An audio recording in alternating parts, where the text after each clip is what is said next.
welcome is, I'm sorry, I've got to close that, is another volunteer for the American Tinnitus Association, and that is Deb Holman. She is here tonight. And hi, Deb. And I didn't recognize anybody else, any other volunteer that is here. Is David here? No. Oh, there's David. He's just not listening. David Trowoski. There's David. I'm here. Hi, David, one of our volunteers. And the new volunteer is Joe. Is it Joe? Who's helping David now? Is that his name, Dave? Joe Sipos. I'm not sure if he's on or not. Okay. All right. Just want to get everybody in. I also want to welcome all the members from other national groups that have come to attend this meeting because they're tinnitus members, but they also have hyperacusis. Let me make sure I'm welcoming everybody here. Gotta welcome Trudy. Loretta. Trudy. Yes. Is Trudy here? Where's Trudy? I don't see her. Trudy. Trudy Jackson, are you here? Yes, she is. I am. I'm here. Thank you. Okay. Loretta, I just got a text from somebody asking, is this where I put a message in to Dr. Witt? Oh, yes. No, it's not my meeting. No, But not hi, on. everybody. No, we won't do that. Thank you, Deb. Okay, I've got two topics of business I want to go through. I will work on being brief. The first topic is, that last month was the ATA Tinnitus Awareness Week. And during that week, we start the fundraiser every year. So it's once a year, only in February. And we always fundraise with a Texas Roadhouse barbecue. Now, this is old to our our seasoned members, but this is new information for our new members tonight. So just in February, we have a fundraiser. And again, we partner with the Texas Roadhouse restaurant. And this year, our fundraiser so far has raised $980,000. Now that's a record. Woo! Wow. Now the fundraiser continues until the end of this month. And if you would like to donate, all you have to do is buy a Texas Roadhouse gift certificate. And 10% of what what your gift certificate is worth will go towards the ATA, and the ATA uses the money to find research projects to fund them that they feel are valuable, and they also use this money to continue what we call the TA program helpline. In other words, if you go on the ata.org website, there is an 800 number you can call that is manned by a professional to help you.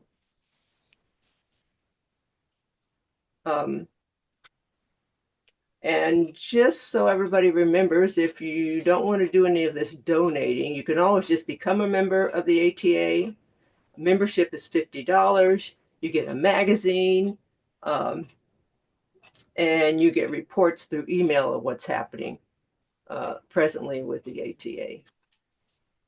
And my second form of business here is, maybe a lot of you know about this, but Dr. James Henry, who just published his third book recently that's just on hyperacusis, he is going to start a discussion group on Zoom that will meet every third Thursday of the month. And I'll be sending you out that link on an email to the group, to my group, and I'm sure the other volunteers for the ATA will be doing the same. So for all of you with hyperacusis, most of you I think today are, this sounds like a great opportunity for all of you. And I have purchased his tinnitus book or tinnitus book, which I found very simple reading, very good information, and I can only imagine that his hyperacusis book is the same. So one more thing, one more little bit of business, and then I'm done. And Shelley, Dr. Shelley Witt can take over. And I'm sorry I've got to do this, but it's some San Diego business. I'm going to call out a few names and see if they're here tonight, because they just contacted me in the last 3 weeks, and they're really seeking support with their tinnitus. As part of the San Diego Tinnitus Society. Is Brenda here? Brenda J? Just unmute for a second and say you're here. How about, I think I saw Debbie F here. Yes, Deborah Good. Francisco, Hi there. I'm here. Welcome. Hi, Loretta. Hi there. Thanks for coming. Thank you. Is Sandra B here? Sandra? No Sandra. How about Kay? Kay Hands. Someone advertised it on. Yeah, that's me, I Kay think I saw Kay Hands. Hi, can you hear me? Hi, who's that? This is Kahan. Oh, good. Hi there. Thank you for coming. Yeah, of course. Thanks for having me. And I think, how about one more? Esther M. Yeah, I just joined on. Oh, good. Esther, welcome to the group. Welcome. Yeah, I may not stay very long tonight. I just wanted to check in. As long as you want. Won't offend anybody if you have to leave. Okay, thank you. No problem at all. Thank you. Okay. So with that said, Shelley, Dr. Witt, I'm going to let you take over, and she's going to talk about hyperacusis. Now, while she's talking, everybody's got to mute. And if you don't mute yourself, I get to mute you. So you've got to mute. And then after Shelley has spoken, it has done her presentation, there will be time for questions. And I really need to emphasize that when you ask questions, we all have this journey. Either you have tinnitus or hyperacusis. We all have this journey that we've been on. And we've got a lot to say and ask about. But please, let's keep your question to one question, and then allow someone else to ask another question.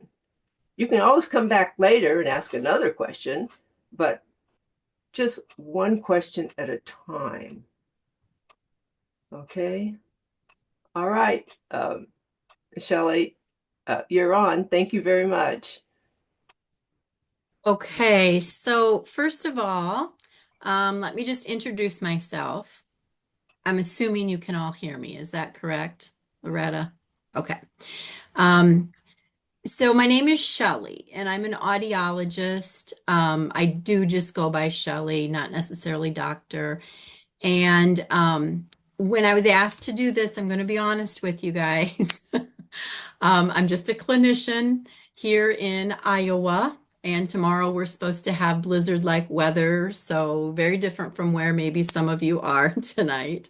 I assumed this was a support group approach, so I didn't come up with a presentation, meaning I'm not going to put slides up and talk you through slides. I'm just going to talk like a person, and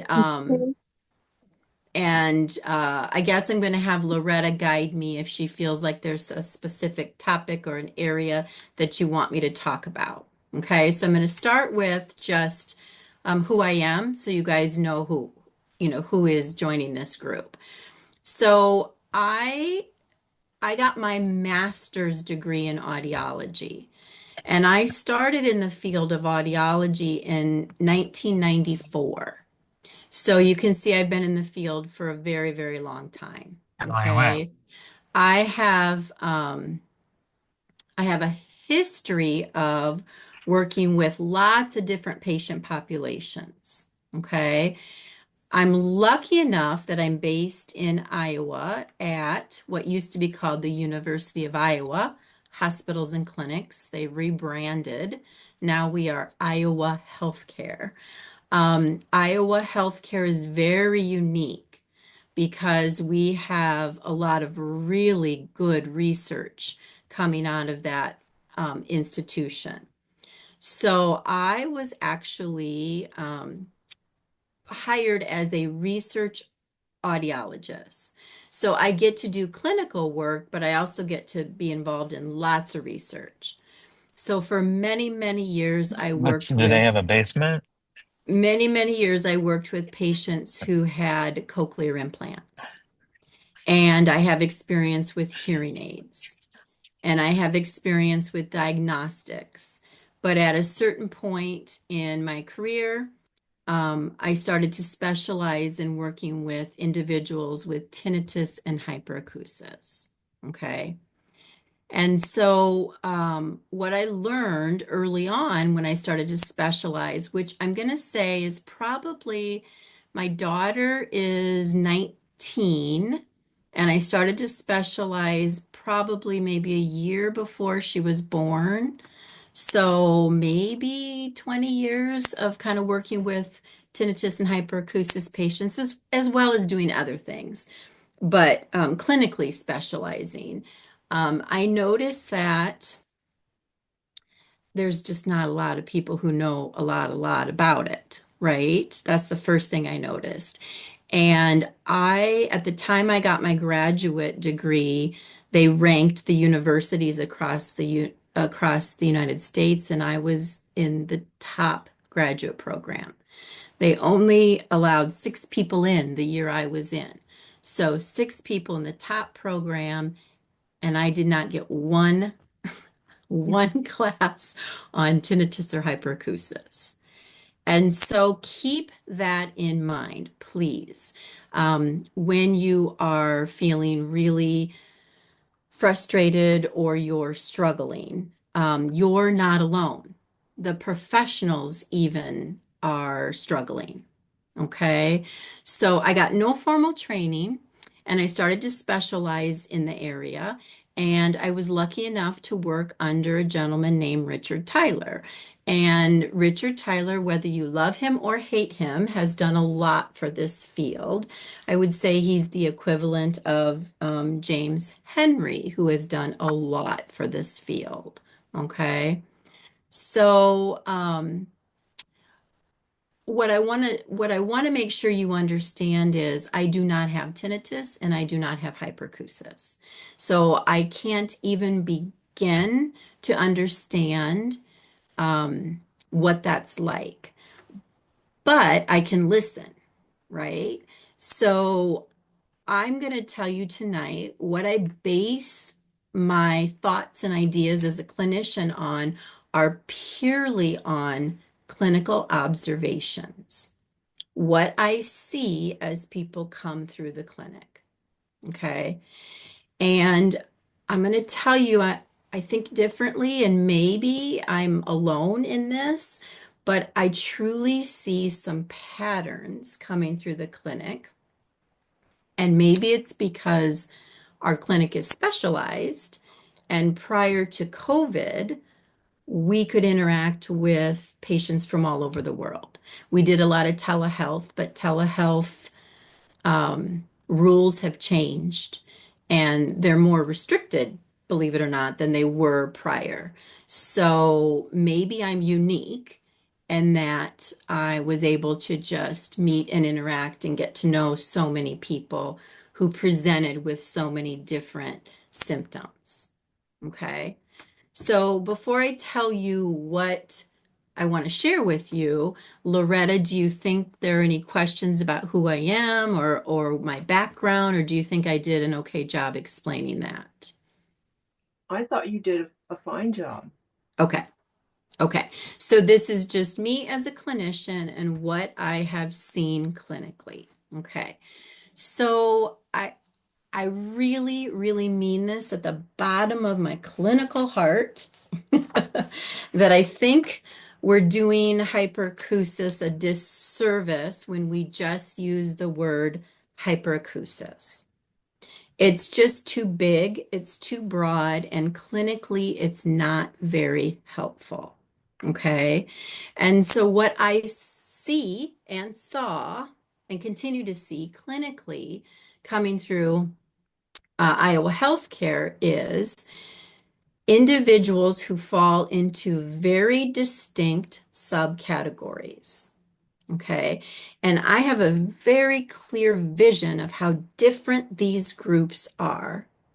And they are very, very different. Even though I'm sure I haven't seen everything. And even in this group, you guys are probably going to tell me, nope, I have that and a little bit of that. But I have this very clear vision. And so when I think about hyperacusis, I like to use the words loudness hyperacusis for one group of individuals. And then I like to use fear hyperacusis for another group. I use the phrase annoyance hyperacusis for another group, and then pain hyperacusis for a distinct group. And I was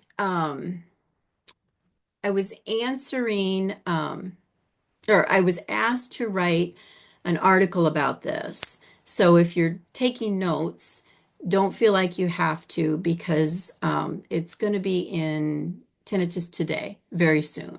So you'll be able to just reference it. Okay. So these 4 groups are based on the primary complaint. Primary. So you might have loudness hyperacusis, but still be annoyed. And I recognize that.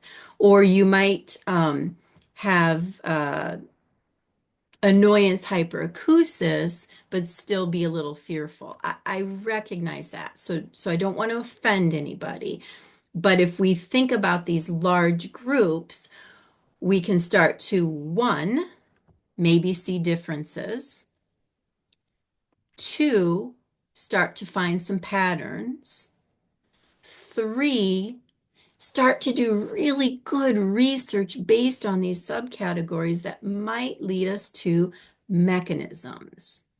Okay, so let's start with the group I call loudness hyperacusis. All right. These are individuals who simply say, sound is too loud. Sounds that are supposed to be loud are bothersome. And that's a real generic way of saying it. But if you do not have loudness hyperacusis, you get to go through life with an auditory system that manages these big ranges of sound. Our auditory system tells us when a sound is soft, it tells us when a sound is loud. We can go breeze in and out of environments, and our auditory system will adjust. When it's not functioning, we can have this skewed sense of, ow, everything's too loud. Ow, it's sharp. Ugh, I don't like that. I'm talking about loudness. I'm talking about volume, not about quality. Okay. So these are individuals who just simply, for some reason, all of a sudden, everything is too loud, sharp, might be painful, but the primary complaint is loudness. So how do I know this? Because I've interviewed just tons of people, and I will ask them, if you can pick one thing if I could take one thing away to make your life better, what would it be? And people who have loudness hyperacusis say everything's too loud. So that's the category that I would put them in. Okay. Let's talk about another category, fear hyperacusis. Okay. These are patients who come into the clinic and they're extremely fearful. Just even talking to them, you can see they're jumpy, they're nervous, they're fearful of sound. And when you ask them why, some people have had a bad experience with a particular loud sound, or they've had a bad experience in general with multiple sounds, or maybe they actually had loudness hyperacusis, but it got better and they're very fearful that it will come back. Again, what's the primary complaint? Fear. If there's something I could take away or change to make things better, what would it be? I'm fearful. I'm scared all the time. I don't want to go. I don't want to go anywhere. I don't want to leave. I don't want to do these things because I'm fearful of what might happen. But interestingly, for some of these folks, they actually can be in the presence of loud sound and they're comfortable. They're just fearful. Okay. So that would be another group.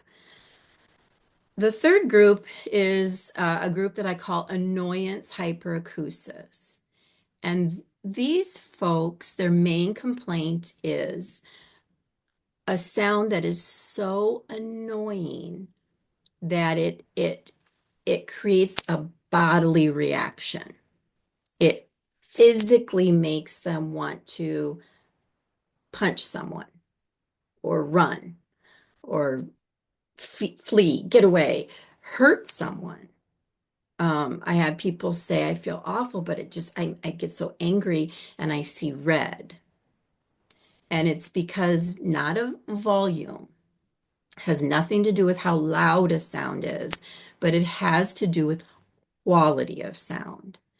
And the quality activates the limbic system in a way that makes them almost like feel like they've lost their mind, like they can't see straight. They just want to attack. Okay. That's very different from loudness hyperacusis, very different from fear hyperacusis. And then the fourth group that at least at this point I've been able to identify, there could be more groups, is pain hyperacusis. That does not mean there isn't a pain element in my other subgroups, but for this subgroup, it is very, very specific. And I'll tell you why, because before COVID, when I could do telehealth, I didn't even need to see the person on the other end, didn't even really need to know who they were. The way they described their situation was so similar. I could just take one description, plop it on the next, plop it on the next. It was so similar. How can someone in France say the exact same thing that someone, in Southern California said, that the same thing that someone in Spain said? And I started to think, wow, what is this? What is this? This is so interesting. And the profile is an extremely severe pain in response to sound. And the sound does not have to be loud. It can be, but it can also be very, very soft. It can be at a distance. It could be actually there and the person isn't even aware of it. But the end result is the same for all these people. I'm like, wow, what is this? The end result was this severe stabbing pain that everybody was describing the same way from all around the world.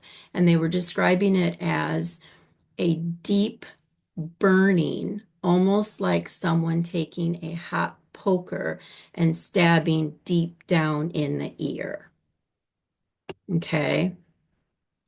So these are the 4 subcategories that I see very clearly. And what we haven't done in the field is started with some basic research looking at these different groups, specifically in these groups. We lump everybody together and we just say they have hyperacusis. And then we get lots of descriptions and nobody's the same, and these patterns get all kind of meshed together. Okay. And so people say, well, what do you do for these 4 subgroups? Well, different things for each group. Okay. So before I continue on, Loretta, do you feel like I'm doing a good job describing what I've seen as a clinician? Yeah, you're doing well. I think you have, because I like explanations that are simple Mhm. and understandable, and not sometimes these big terminology, medical words that just blow me away. And then I have to say, what does that mean? Right. No, I feel that Right. you're very clear. A good, clear, simple explanations. Okay. So if you are in this group today and you fall in one of these categories, I would say if you have loudness hyperacusis, you're struggling because the world is too loud, and you might be wearing earplugs to get out and about, but you're still maybe getting out and about, and you're just bothered by sound being too loud, but yet you can still function at some level. Okay. If you have fear hyperacusis, you probably can function better than what you realize. But this sense of fear is keeping you from really being able to trust that the end result isn't going to be bad or something you've had in the past. If you have annoyance hyperacusis, you can actually be around loud sound. Annoyance hyperacusis has to do with very soft, repetitive sounds.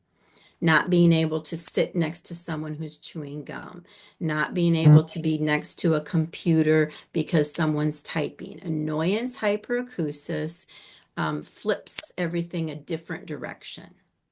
Okay. And then folks with pain hyperacusis, I'm going to be blunt. Again, this is just my clinical experience. What I see is if you have pain hyperacusis, more than likely you're pretty debilitated. The pain keeps you from being in lots of environments, even environments where sound is very soft. It's the pain piece that is driving your disability versus loudness. I hope that makes sense. Yes. Okay. All right. So let's now, because we're just all regular people here, let's start with loudness hyperacusis and try to understand what's going on in general with the auditory system. Let me see if I can talk you guys through it in a way that makes sense for all of us, because it still doesn't make sense for me. Okay. So I'm going to start very simple, and if you've heard me give talks before, you're going to laugh because I always start in the same place because I think we all need this education. Okay. Pretend like you are on a game show and you're going to win $1 million. And the question is, Do we have an organ dedicated to hearing? Like we have a heart and a liver and a spleen. Answer is either yes or no.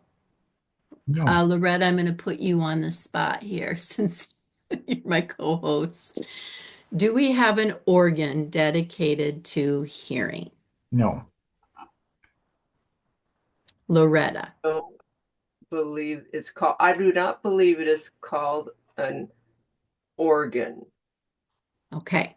You are wrong. All of you who said no are wrong. We have an actual organ dedicated to hearing. Okay. Now, if you could take your finger and stick it in your ear canal is shaped like an S, so you really can't go very far. But pretend like you could really wiggle your finger down. You're eventually going to hit your eardrum. Okay?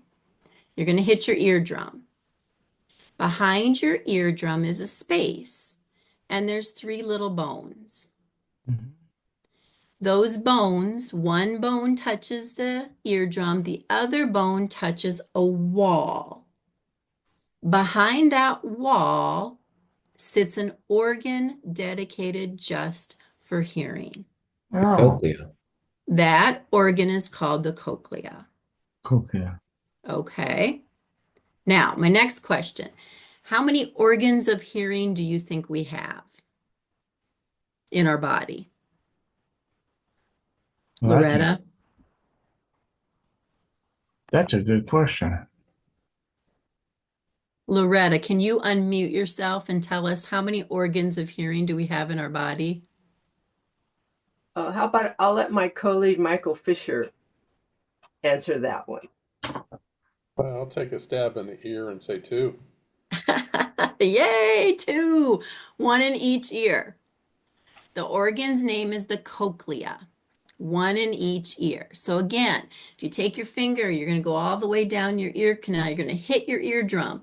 Behind your eardrum, there's a space and some bones and then a wall, and then there it sits. Okay. The cochlea is shaped like a snail. So I want everybody to think of a little snail all rolled up. Okay. If I unroll that snail, how long do you think that organ is? An inch? Good guess. It's 33 millimeters. So if you take your thumb, if everybody puts their own thumb up, it's the length of their thumbnail. That's how tiny that organ is. Okay? Now, if you pop that organ open, it's full of structures. So there's stuff inside there, and then stuff inside that stuff, and stuff inside that stuff. So it's a very tiny, tiny little organ, right? And it's sitting on a nerve. Now remember, we have 1 on each side, and it's sitting on a nerve. That nerve is called the auditory nerve or the 8th nerve. Okay? So when sound goes down that ear canal, hits the eardrum moves, those bones move, push on the wall, activates that organ. That organ activates the nerve. We have 1 on each side. They come together at the base of the brainstem. And then there's all these structures that go all the way up the back of our head and all the way up to the cortex. And then there's all these nerves and neurons. I want you to think of like a massive highway going from the base of the skull all the way up, a massive highway. Information going up and down. That's the auditory system. Okay. So what is loudness hyperacusis? James Henry is the gentleman you said is going to be doing a discussion group every 3rd Thursday. He wrote a really good paper in 2022 called Sound Therapy to Reduce Auditory Gain for Hyperacusis and Tinnitus. Great article, and James Henry is one of the pioneers in this field. But you can tell him that he made one mistake in this article because he calls it hyperacusis and he lumps it under everything under one word. What this article does is it actually explains loudness hyperacusis. It's a beautiful article, but it explains one subcategory, and we need to be better about subcategorizing these different areas of hyperacusis. Okay, so he answers this question: what is loudness hyperacusis? It is this idea that our auditory system is meant to take loud sounds, keep them loud, but make them comfortable, soft sounds and make them audible, and then, turn up this volume wheel up and down every time we're in and out of all these different environments. But people who have loudness hyperacusis have a dynamic range that's been turned up. They call it auditory gain. Your auditory system, I want to say, is on fire, or it's been turned up. Why? That is the key that we still don't know. Okay? So we have this auditory system, and for some reason now, instead of sound being loud but comfortable and soft sound soft, everything has been ramped up. And so everybody talks about, well, loudness hyperacusis means your auditory gain is dysfunctional, too loud. Well, what caused that dysfunction? And why can't we go in and fix it? That's what we really want to know, right? Well, this is why. And this is why I just want you guys to feel better about knowing why it's so confusing, okay? The auditory system, that big highway, can reorganize itself. So if there's a section that's not working, it can ramp around. Or if these guys aren't working, these guys are going to help these guys out. Okay? Or these guys are supposed to be stopping these guys, and these guys aren't doing their job. This is neural activity. Neural activity is supposed to be a highway that's like functioning appropriately, but it's not. There's places in the highway where something has stopped. The activity is now rerouted in weird ways, or somewhere that's supposed to be stopped is not working and it's allowing too much sound in. So the auditory system has just become dysfunctional. And the reason why we can't figure it out is because it could happen for these different reasons.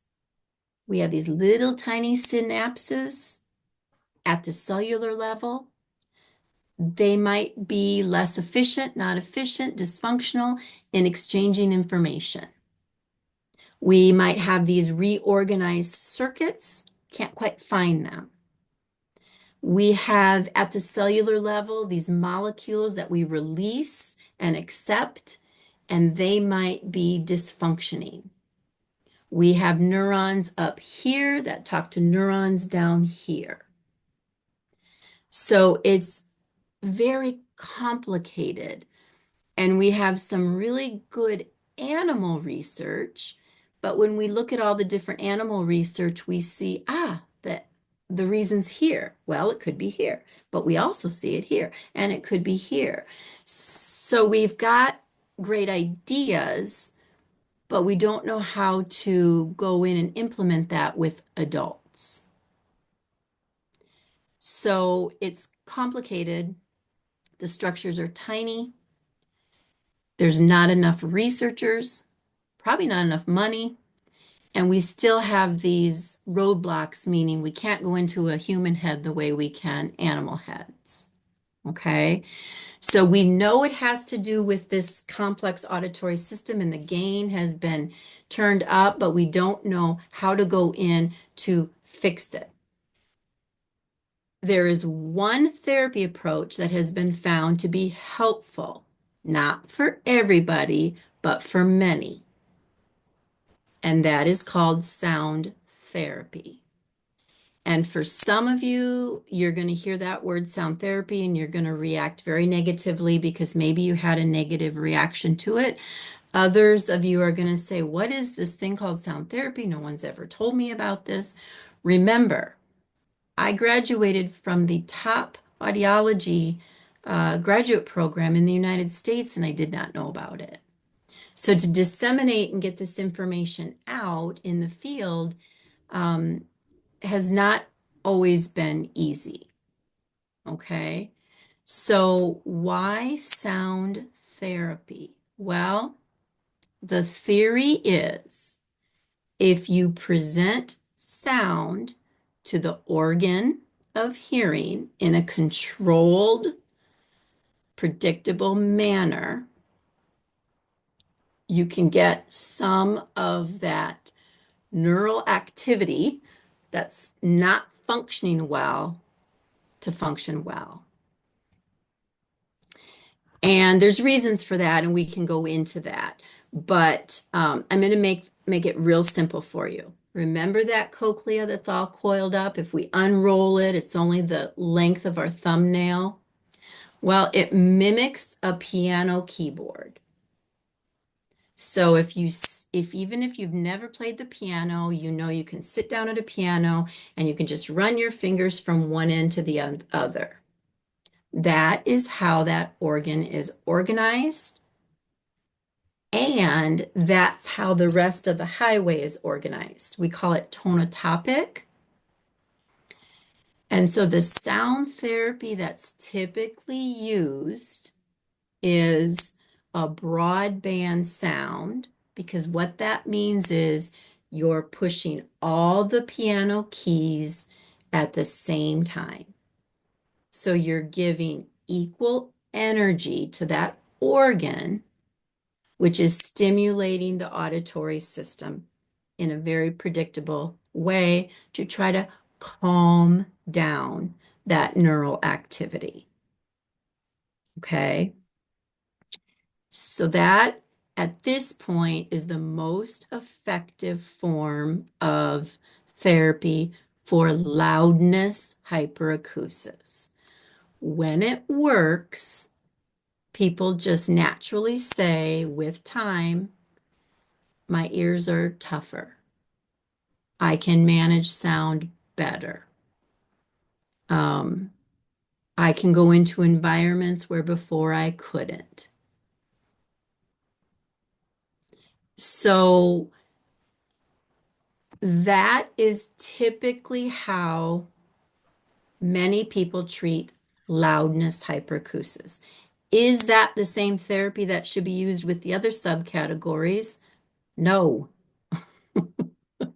And that's where the field gets all mucked up. Okay? So, Loretta, let's pause for a second. That was a lot of information, but how does everybody feel about that? Any questions or anything I should revisit? Anyone have one question for Shelley? Oh, sorry. Or Question. Sorry. yeah, go ahead. Hi, everyone. By the way, my name is Sebastian Montes. This is my first time here. I sent Loretta an email back in August, but I was going to school, so it was kind of hard for me to attend in the past. But there's, I just kind of have a question relating to people with pain hyperacusis. Do you know if wearing earplugs by any chance kind of helps them, I guess, filter out the sound? So let's mute everybody and let me talk about that. Okay. All right. So Sebastian, what we know about the organ of hearing and that whole auditory system is. When it's healthy, it's managing this wide dynamic range, right? But we have really good research that shows us that if you wear earplugs all the time, you can actually make a healthy auditory system less healthy. You can create loudness hyperacusis by wearing earplugs all the time. So if you have loudness hyperacusis, we recommend a musician's plug that filters sound rather than plugging sound. We recommend sound therapy to try to calm that auditory gain. And we recommend using earplugs as little as necessary. That's loudness hyperacusis. That's not pain. You see what I mean? There's a difference, right? So right now we're kind of talking about loudness hyperacusis, okay? So Loretta, rather than just taking, questions from everybody, do you think you want to look through the chat and see are there specific questions about loudness hyperacusis? The therapy, sound therapy, is typically a broadband sound, which means like a white noise. Like, remember the box fans? That's a broadband sound, okay? We set that sound very soft. It's therapy. Your ENTs will say, oh, just mask out the sounds you don't like. That's wrong. That's wrong. Sound therapy is barely audible, and it's just a broadband sound that's stimulating the cochlea evenly. It should not hurt ever. When you're using the therapy, after the therapy, it should be a very gentle approach. You don't want to hit it hard and fast with all this sound. No, it's very, very soft. Sometimes it takes time. You have to have a really good understanding of long-term milestones. We check at 2 months, 4 months, 6 months, 8 months. Dr. Jasterboff used to say, give yourself an 18-month window to try to get your auditory system to realign, those neurons to direct themselves. Okay? Oh, good George. That is loudness hyperacusis. And unfortunately, I don't know how many audiologists understand that therapy. I don't know how many do that. I think more and more have learned and more are available. I'm going to jump from loudness hyperacusis to pain hyperacusis. Okay? Pain hyperacusis is not the same in my mind. Now, could someone have had loudness hyperacusis and maybe, they made it worse by wearing ear protection all the time, or it became worse, or somehow it morphed into the pain category? Possibly. I don't know that. But what I can tell you is when you start to have that deep throbbing, burning pain, I feel like that is a different category.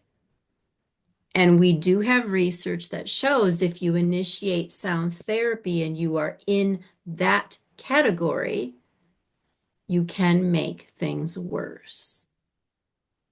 So do you see why you have to differentiate these different subcategories? Now, I'm also going to be honest with you, most people with pain hyperacusis might not even be able to come into a clinic to have these discussions because the pain keeps them from being able to even attempt to make the trip. So what's going on with pain hyperacusis? Well, I don't think it is an auditory gain issue. I think auditory gain might be a part of it, but it's the pain piece that is what we need to focus on.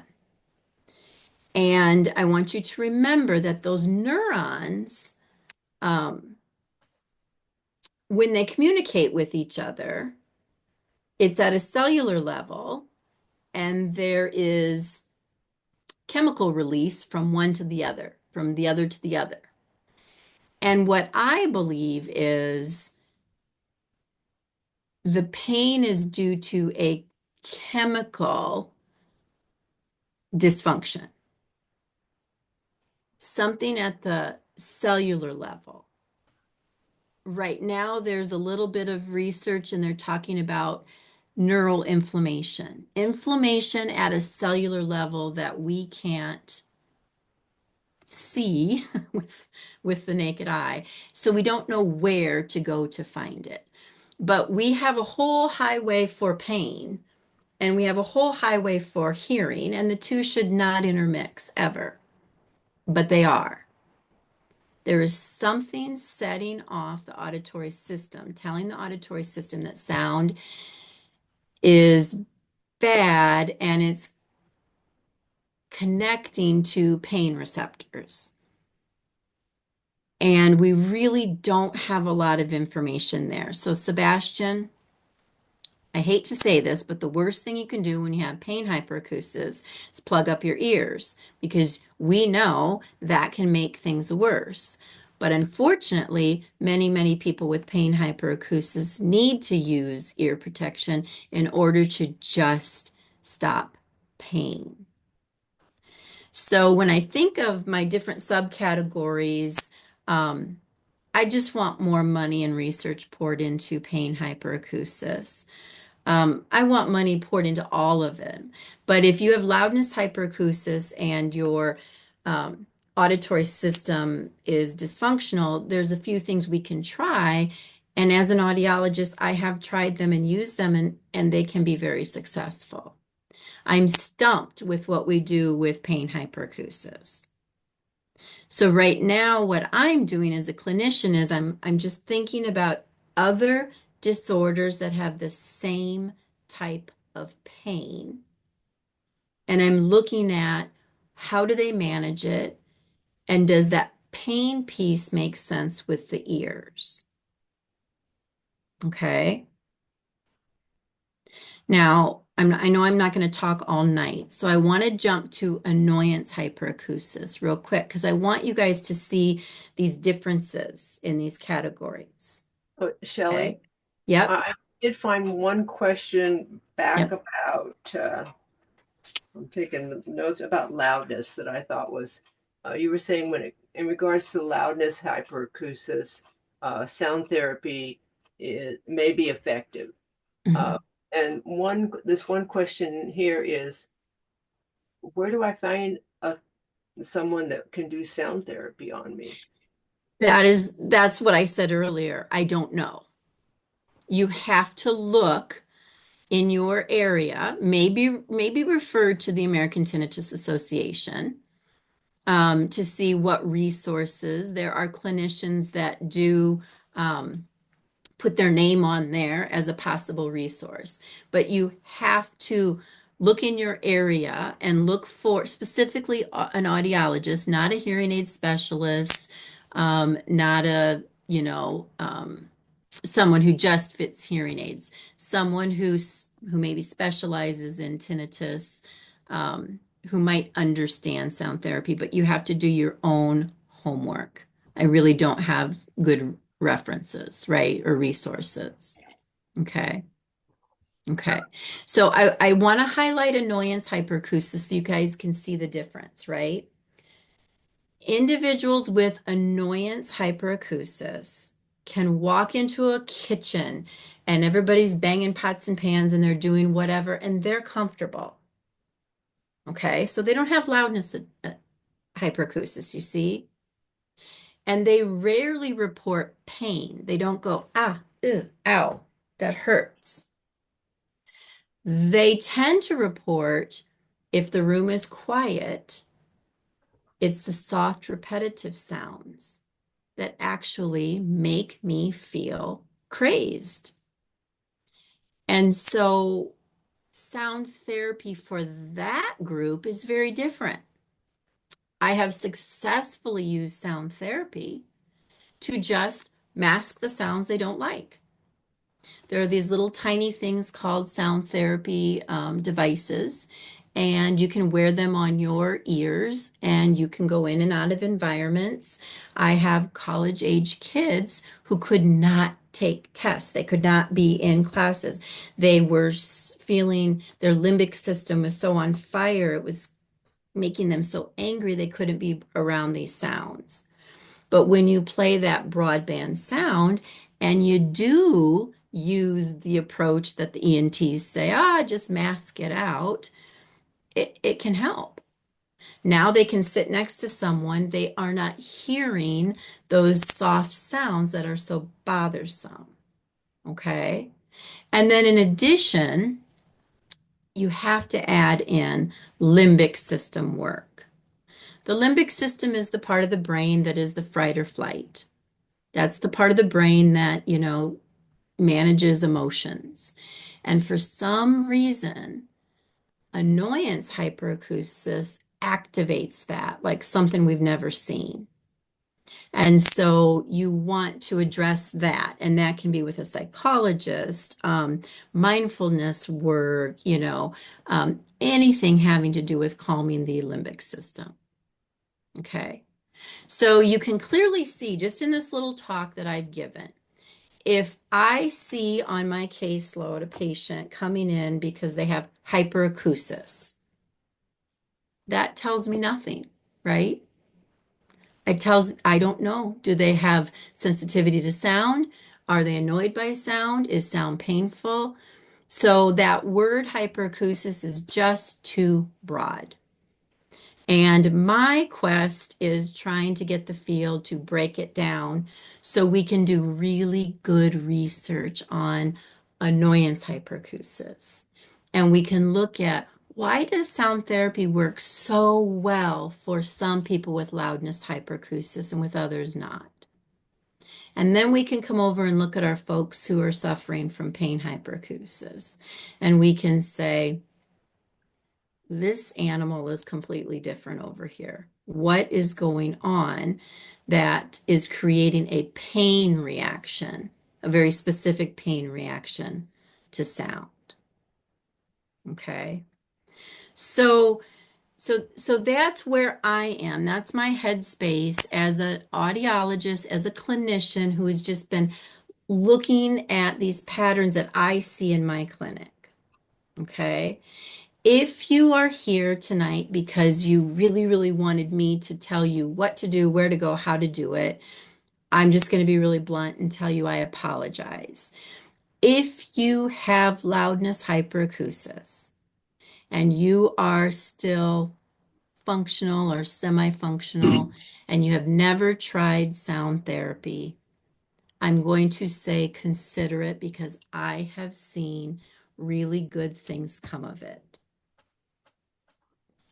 But if you have pain hyperacusis and you can truly say to me, it is deep, stabbing, horrendous pain, you need to know that the little bit of research that's out there tells us that that approach is not helpful. But what approach is, we still don't know. And that's my sad news, right? Because I don't have an answer, but I'm constantly pushing and pushing and pushing. Again, what we think is going on is at the cellular level, there's some level of inflammation that is activating pain receptors. And we don't know how to go in and calm those pain receptors down. Okay. Okay, so are there any questions that I can manage without actually, medically telling you what to do? What do you think, Loretta? I'm hoping there are. Okay. So with that, Shelley, I guess I'll open it up. And now that everyone knows a little about these different types of subcategories of hyperacusis. Perhaps in your question, you can explain yourself a little better by referring to what you believe you have when you ask your question. Okay, so hands up, and the first one I see is Anastasia Adams. Hello. Have I been unmuted? Yes. Hi, so my name is Anastasia. I have pain hyperacusis. And I thought what you said, I remember when your paper first came out in 2023, and I'm part of quite a few private hyperacusis communities, and we felt so touched someone like acknowledged us separately. I've been, for anyone who's upset, I actually beat pain hyperacusis. And then it came back. So it unfortunately does.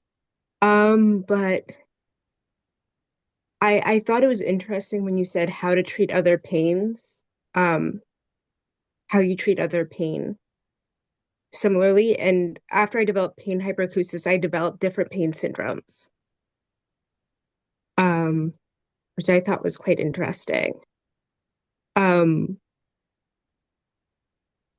I've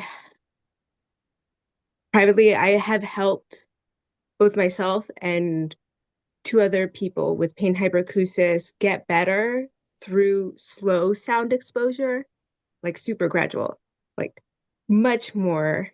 So that might help someone. But I wanted to bring up to you, there's a new drug coming out for pain,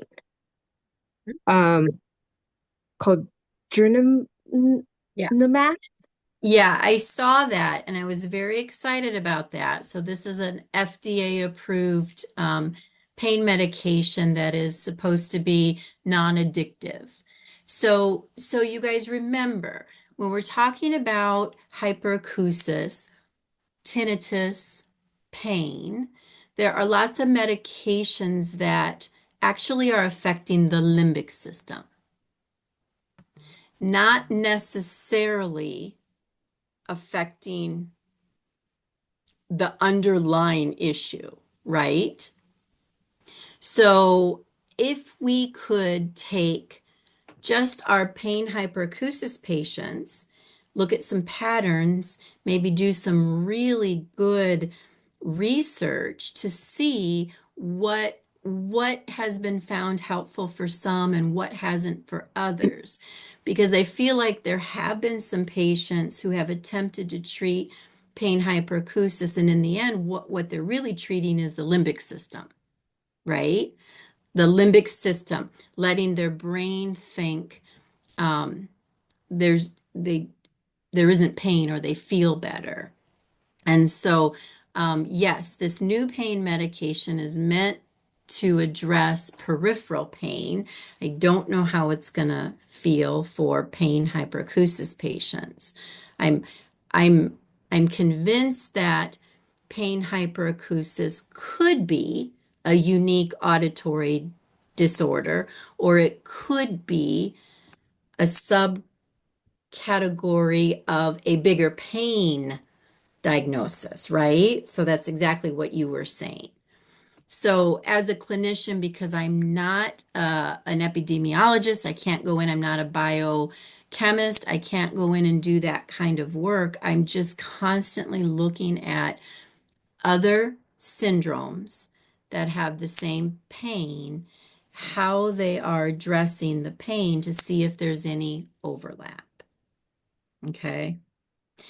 Yeah, I think you are probably correct, and that there could be some patients with pain hyperacusis that could benefit from sound therapy. The patients I work with are past that point, right?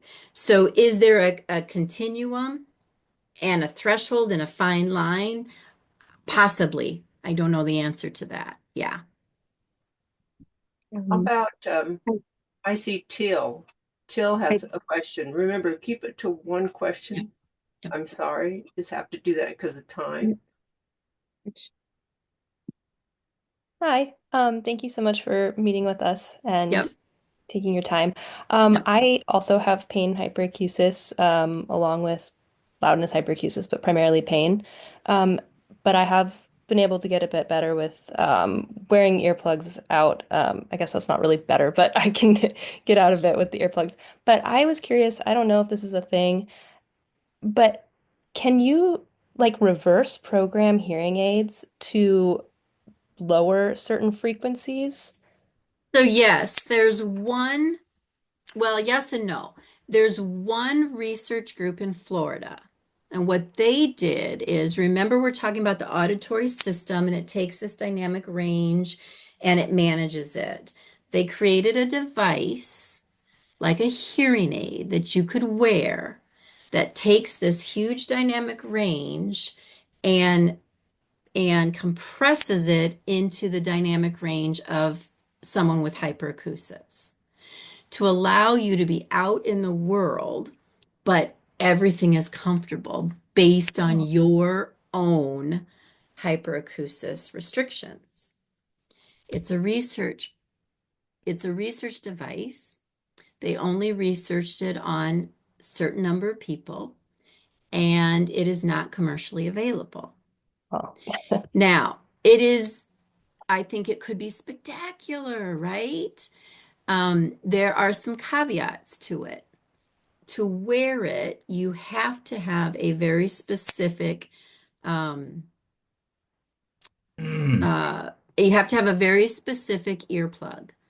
because the earplug has to be sealed in such a way that you don't get any accidental acoustical sound. So it's complicated, right? Yeah.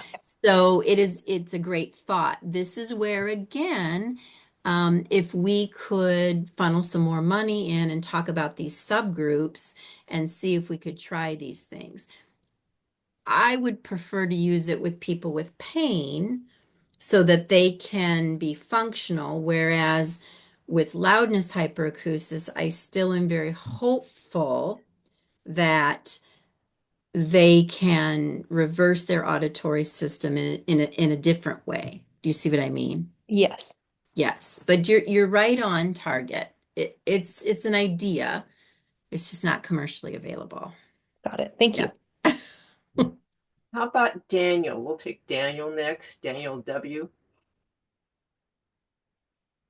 Hi, thank you for hosting. Shelley, thank you for presenting, and appreciate the opportunity to speak tonight. I guess I just have like a quick little anecdote, and doing my best to sort of formulate my question as I say that.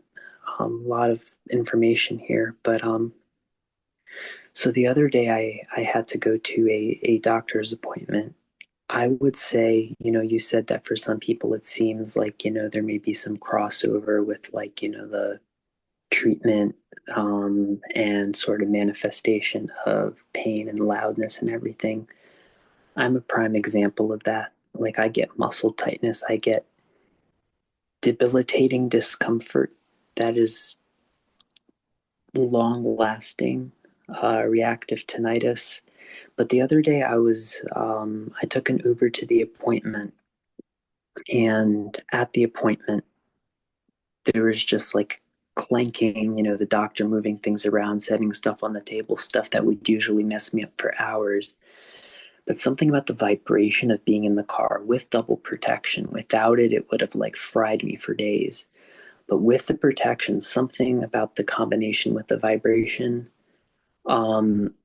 made it so that at first it was really difficult, but by the end of that appointment, I was almost like unaware of the pain and discomfort.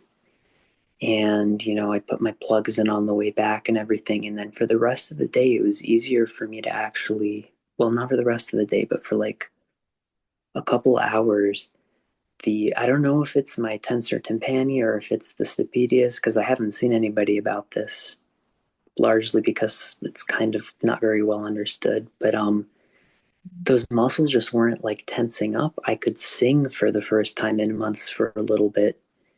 And I guess my question is, have you seen a lot of people who are kind of on the edge like that? Because I really don't. It's certainly pain hyperacusis. To just call it loudness hyperacusis wouldn't do it justice, but it also seems to respond to a certain extent to very, very specific, like, stimulation that is both auditory and sensory in other ways. So when I think of loudness hyperacusis patients, I really feel like, Stop. Did you find it? oops, sorry, folks. When I think about loudness hyperacusis patients, I really feel like they fall in a category, at least clinically in my head and what I have seen come through my clinic, where everything is just too loud. When we start to see some of the symptoms that you're describing, I feel like, yeah, you're more falling into that pain subcategory. And I get people from all over now that I've been talking about this, they want to know where they are on that spectrum. And I wish I could tell people, like, do you go from one to the other, or do you just fall into one on one day? That's where I don't know. However, I want to point out something really important that you said. What we think we know about loudness hyperacusis is this increase in auditory gain, right? All of a sudden, these networks throughout your auditory system are too active, too much information. But there is a different approach that has never really been discussed until probably the last year or maybe two, and that is there are some muscles in that space between the eardrum and the wall. And there's some speculation that maybe those muscles are hypertonic, too tight, kind of like a Charlie horse. Those muscles, especially one, sorry, you know what I'm saying. There is a particular muscle that is meant to do this. It's meant to, like, contract when sound is loud and then release and contract and release. And if it is contracted too long, it makes those muscles shift and put pressure on that organ of hearing. So, could your muscles, you said it best, could that Tensor cannot, tympani, yes, tympaniac, there you go. something like that. If that muscle was really, really taut, causing you lots of problems, and then for some reason, because of the vibrations, decided to release. I have this theory. I don't want you to try it because I don't want to make things worse for you, but I have this theory that perhaps that muscle it's confused, it's too taut, and when you provide sound therapy, it gets confused because the sound is always there, and it doesn't have to do this and this anymore because there's no start and stop, it's just constant sound, and it releases, and good things can happen. However, there's also a brand new tensor tympani, the tensor tympani middle ear muscle. There is one paper, a research paper, and it is by a doctor, and her first name is Claudia, and she has a really good paper, and I'm looking to see if I have it in front of me. A way to massage inside your mouth, the back side of that middle ear space where that muscle lies, and you can push and release, and sometimes help that muscle release. And I'm blanking on. I'm blanking on the name of the article, but I could get it and then have Loretta submit it to your group so you can see it. Yeah, I don't have it in front of me right now. But that could be maybe what happened with you. Yeah, absolutely. That middle ear muscle has just been really, really taut, and for some reason it released. Yeah.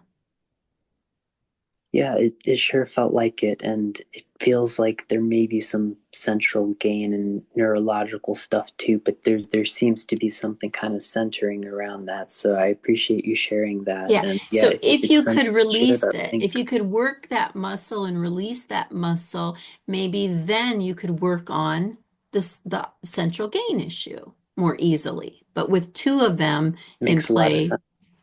yeah, absolutely. I will get that article to Loretta. Okay. So Thank that's you. actually going within the mouth to actually do it? Yes, so I Okay. give the paper out to many, many patients, Okay. and I say, take this to someone who does oral manipulations. That can be a physical therapist. Some chiropractors will go in and do this, or Right. it's very, very specific. You have to read the article. You you have to know where to put the pressure. Don't just take it to someone who does oral manipulations and then they're going to go, "Oh, I know what I'm doing. I know how to do that." This is real new and unique. And it's an actual maneuver. Now, I'm an audiologist. This particular doctor is always trying to get me to do it on my patients. And that's out of here in the United States, that's out of my wheelhouse. I Yes. can't be doing that. But I highly recommend you consider it and work with a professional Yeah, because who there's does that kind of right, work. there's TMJ tinnitus, then there obviously it would make Mhm. sense that there's TMJ hyperacusis. Yes. Yes. Possibly. Absolutely. Yep. Okay. Yep. Okay, next question. I see two more hands up, so I'm just going to go. Rachel, you're next. Hi. Okay, so my question is, I had an acoustic trauma about 2 months ago. I never had ear issues prior, and I developed the tinnitus, and some of the loudness, hyperacusis, along with not really pain, but sometimes pain with high pitch. And my question for the audiologist is, um, you stated that you've seen a lot of patients. I would say mine is quite mild because I can still go about day-to-day life. Um, what are the like how often do you see success and how many people have actually improved? And I know the time frame kind of differs for everybody, but Yeah. um, Yeah. just Yeah. success rates. Yeah. So I see a lot of acoustic traumas. Okay. And I'm guessing maybe one ear. I don't know if that's your case too, but I see a lot of those. And of course, you want to let the ear heal, but make sure you go to the ENT, make sure you don't have, a hole in your eardrum or something like that. But I'm going to say this, I've seen really good results with sound therapy. If you start soon enough, right? Okay. So if I were you, I would not be afraid of considering sound therapy. Um, that's just my clinical observation, and I have seen lots of acoustic traumas and lots of folks who present like you. Um, the worst thing you can do is plug up your ear. Okay. So if you're plugging up your ear consistently, that's the worst thing you can do. Some of those high-pitched sounds are going to be, really yucky to you. If you want to go into an environment and you're struggling, use a musician's earplug just so that you can still go in the environment, but don't all day, every day plug up that ear. That does make things worse. And you might be able to tip down that hyperacusis with some sound therapy. Yeah. Okay. But I'm going to say this loud and proud and a million times. You guys, sound therapy is meant to be very soft and gentle, barely audible. Like it's there, but then you quickly forget it's there. It's just getting the cochlea activated in a way that's stimulating across all those frequencies. Okay. When sound therapy is done early enough, it can be very effective. And I don't want to scare you and say, oh, rush out and do it. But what I mean is, for some people, if you wait too long, then your symptoms can get worse. But yes, you had an acoustic trauma. You had trauma to I'm your organ of 50, so hearing. it's 50. Okay, Loretta, you said there was a second question.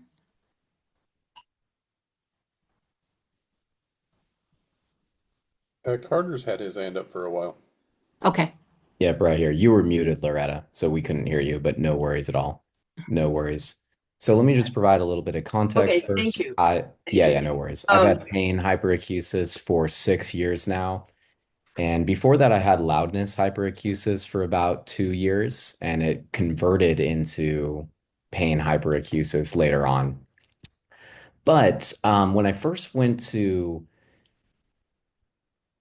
an audiologist, or I was exploring, getting treatment for this or seeking it out, I really struggled with the audiologist that I was seeing, and I never actually found one that I could settle on that. And the reason is because they didn't seem to have an understanding of this condition to any meaningful degree, and you touched on that. But they're beyond that, they didn't seem to be able to accept the pain dimension of hyperacusis, and it was really challenging to get through to them on that. It almost seemed like a sort of behavioral issue that I was experiencing with them, a very severe one at that.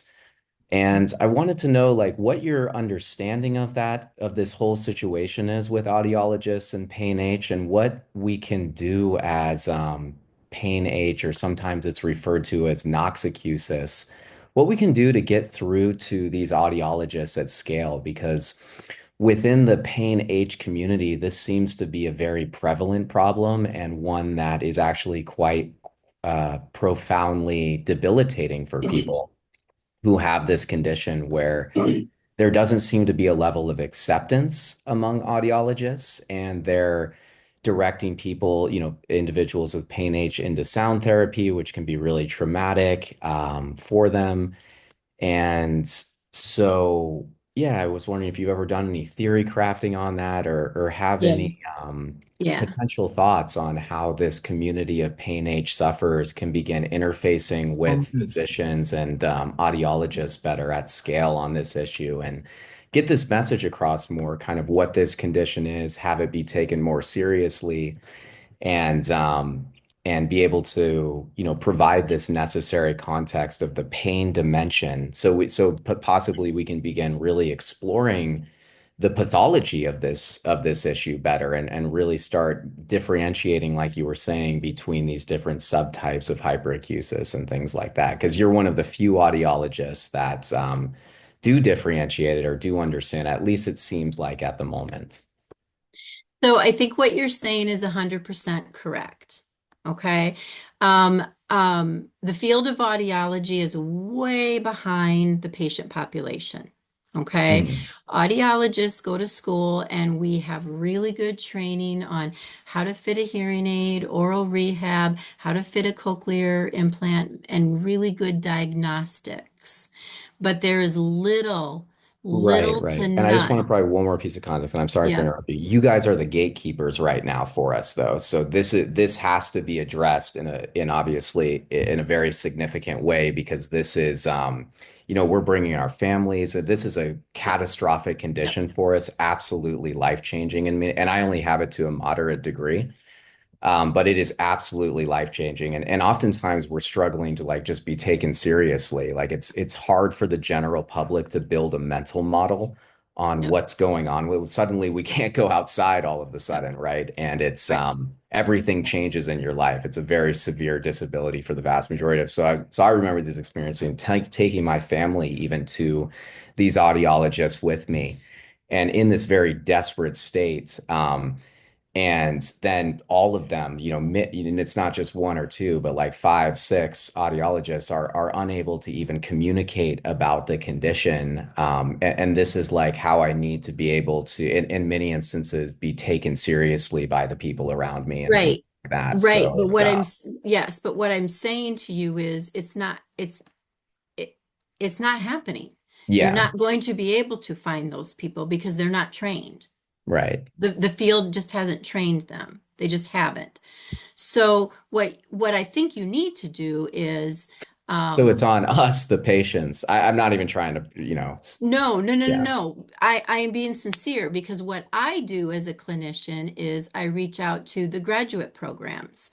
And there is something called the American Speech and Hearing Language Association. That's the governing board for audiologists. Mhm. And unfortunately, it has to be driven by the patients because it's not being provided to the audiologists. That's what you need to understand.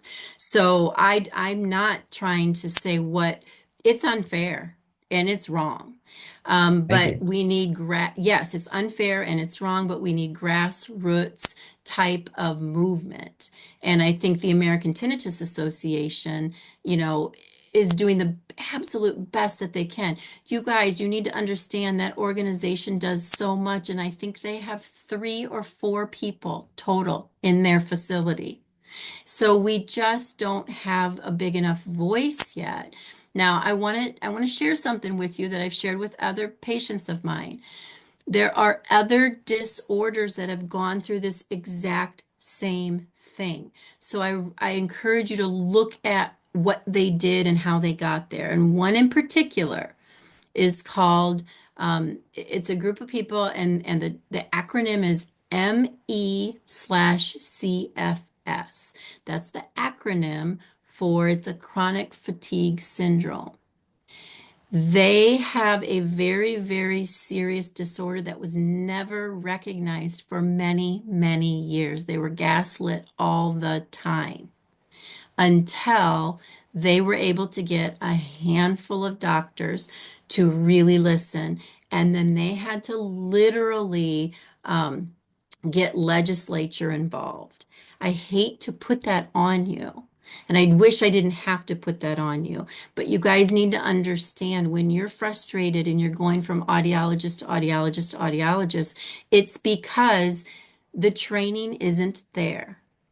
So this sounds silly, but my article, which is going to come out in the American Tinnitus or Tinnitus Today through the American Tinnitus Association, use that article. And you really do have to, we have to have a bigger voice. It can't just be Shelley Witt at the University of Iowa says. It has to be bigger than that. I've been struggling to get people to listen. So we really have to organize, and I don't know how to do that. I Fair don't. enough. But I I really hear appreciate the you. words that you shared, though. They were very uplifting for me to hear that acknowledgement Yes. from you.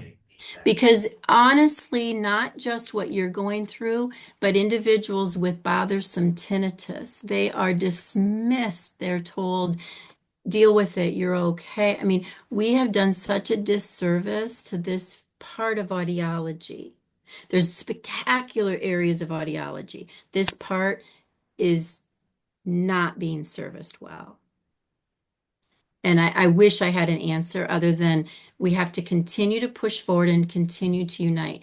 So in my article, I keep saying we need a center of excellence. We need a center identified. We need money to go into that center so that even if we don't have treatments, we can start talking about the disability piece and we can start recognizing it. We need a center. I don't know how to create a center of excellence. And we have maybe a handful of professionals out there that are pushing this field forward. So again, I know your frustration for all of you out there. I hope tonight my words help you understand why the field has let you down. It's a complicated situation and there's no money and there's no huge interest, and we need to build that, right? Someone said, what role do ENTs play in this scenario? This role. They don't have the time, the interest, the energy. The ATA does a spectacular job trying to get out and educate the ENTs, but I think they're almost the last people we need to be interacting with. We need to be interacting with the really smart researchers.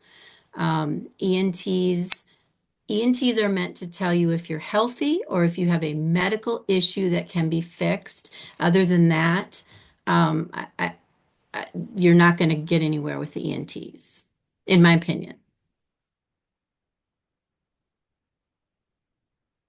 Okay. Doctor, I still call you doctor. That's okay. That's okay. Dr. Witt, thank you. That your last statements were taken to my heart, only because when I can say I have just tinnitus, but in my misery, I couldn't understand why I couldn't go to any audiologist to help me. Yeah. I was miserable. I was miserable for 9 years. Yes. I was miserable since 2001 to 2009, searching, going to doctors all over the place. And it wasn't until I found the ATA, and with all that searching, and they gave me, that searching made me want to become a volunteer. And that's how I feel that I'm helping my community. And so, yes, I agree with you. We're all being disserviced. And this is the way I'm going to do it. This is the way Michael, I know he's here, Michael Fisher does it, my colleague does it. This is why we're here. And yes, I heard your words loud and clear, and we need more money to do more research. We need audiologists that specialize in tinnitus and hyperacusis. And that's what I agree with. I feel like for years now, I have been saying that perhaps, we have these really good tinnitus clinics, but we don't or conferences, but we don't necessarily train other audiologists. So we need a training mechanism outside of our graduate work. It's just not happening in the graduate program, so it needs to be in addition to. I keep defaulting to the American Speech and Hearing Association. I feel like that is the only, well, that organization is basically our governing board that can make a difference, or who could initiate or who could start something like that.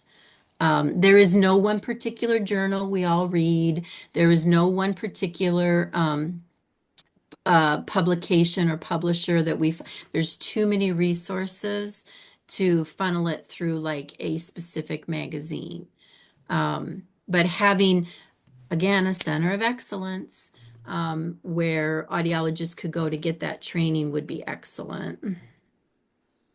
I will say, for anyone who's in the Portland, Oregon area, I did see an audiologist there by the name of Marcia Johnson. I believe she was a former treasurer for the ATA, and she does specialize in tinnitus and hyperacusis, and she was helpful. Yeah, so I think we're scattered all over, and maybe the ATA has a good pulse on that, but not all of us even are registered through there. So yes, it is difficult. It is a struggle to find a good local resource. I'm not going to lie about that. Okay. Well, I'm sorry, but we're over time. It's getting late for many of you. And again, thank you, Dr. Witt. Thank you, Shelley Witt. Yes. Thank you. I appreciate all this information. I have so many notes, I couldn't keep up with the chat. I apologize. Everyone you can send me any question that maybe didn't get answered to my email, lorettamarsh@hotmail.com. And I will send you that article so you can also disseminate it regarding the tensor tympani muscle and that release. Okay. And if you could tell people the telehealth rules if they want to see you. None. We can't. I can't. They took them all away. I have the only telehealth I'm allowed to do is within my own state of Iowa. Right? Horrible.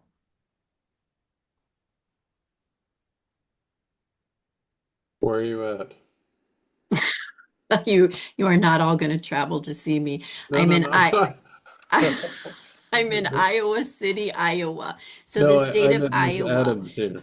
Yeah, in the Iowa City, the hospital itself has rules and regulations. It probably Yeah, has to do with insurance, Medicaid, how many Medicare, those types of things.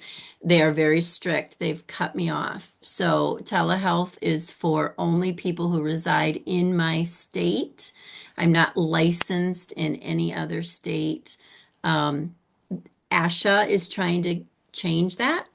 They're trying to figure out a way that certain states can pack together and share licensure across so we can do some of that telehealth.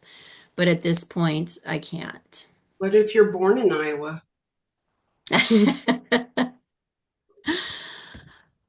Swing and a miss. Yes. With that said, I will encourage everybody, remember that Dr. James Henry is starting his group. Yep. The third, what did I say? Third Thursday. Thursday of each month. I will be sending that information out. And if I'm not part of, if you're not part of my group, just send me an email and I'll send it to you too. Yeah. And I'd like to thank everyone for being here, and everyone have a good evening. Thank you. Thank you. Yes, thank you so Thank much. you. We got Thank people you so from much. out of the country even tonight. Thank you. Thank you, Loretta and Doctor.